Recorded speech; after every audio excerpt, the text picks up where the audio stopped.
Guys আমার girlfriend রাগ করেছে। এ দাদি চুমকি চলেছে একা পথে। দাদি তুমি ওই বুড়োরে ছাড়িয়ে আমার কাছে চলে এসে আমি তোমার পান খাওয়াই দি মানে। আমার দাদি করেছে রাগ, দাদা পিছন থেকে দিল ডাক, দাদা বলল তুই ওখানেই থাক। যাই হোক দাদি তাকাও, ওরে রাগ, বুড়ো বয়সে দাদি যে করেছে রাগ। যাও তুমি কোথায় যাবে যাও। আর ইনি হচ্ছে আমার বড়লোক চাচি যান, ওনাকে দেখে আসলে হিংসায়। উনি নাকি মাসে 15,000 টাকা ইনকাম করে, আর আমার কিছুদিন পরে বিয়ে, আমি কিছুই ইনকাম করি না।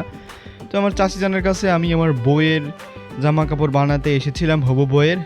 তো চাচির ভিডিও করলাম, চাচি তো মহা খুশি। চাচি বললো ভিডিও করে মানুষ নাকি লাখ লাখ টাকা কামায়, তুমি কয় টাকা কামাইছো। এই কথা শোনার পরে আসলে চাচির আর আমি কি কমু।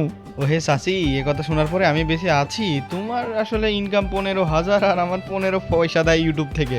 তো মাই ডিয়ার সাবস্ক্রাইবার, দয়া করে আমার চ্যানেলটি সাবস্ক্রাইব করো। এই যে ইনি হচ্ছে আমার আর একটা গার্লফ্রেন্ড, উনি পরিষ্কার করছে ধান। ওনার দেখি আমার মনেই বাজলো গান, কি যে প্রেমের টান।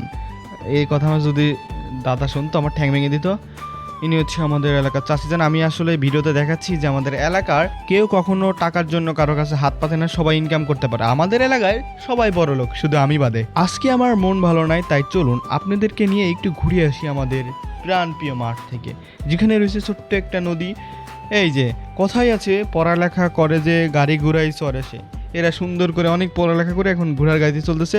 আর বান্ধবীরা, তোমরা যে ক্লাসে যা প্রেম করছো, তোমাদের এই যে ভবিষ্যৎ, তোমরা এভাবে বুঝা নিয়ে বাসায় আসবা। তো বন্ধু আর বান্ধবীরা পড়ালেখা করো। আর যে বান্ধবী কইতো আমি বড় হয়ে বিজনেসম্যান হবো, উদ্যোক্তা হবো, দেখো সে বান্ধবী এখন করল্লা চাষ করতেছে। তখন বারবার কইছিলাম এটা পড়ালেখা কর, কই না আমি ব্যবসা করবো। এই নাকি তোর ব্যবসা রে, হারামজাদারা পড়ালেখা করিস নাই। আর আমি তোদের পিছনে ঘুরে ঘুরে আমার পড়ালেখা সাঙ্গে উঠেছি। এখন তোরাই ঝিঙে পটল এগুলো তুলে তুলে দিবি, আর আমি আটে নিয়ে বেসবো। এটা ছাড়া আর কোনো উপায় নাই। আচ্ছা মজা করলাম গাইস। আসলে আমাদের গ্রামের সবাই উদ্যোক্তা, চাচি থেকে ছোট থেকে বড়, চাচি আম্মা দাদি সবাই উদ্যোক্তা। আমি বসে কাঁদি, কারণ আমি কিছুই করতে পারলাম না। প্রেম যদি হয় খাঁটি, তাহলে প্রিয় মানুষ আপনার মাথায় তুলে দেবে এভাবে আটি।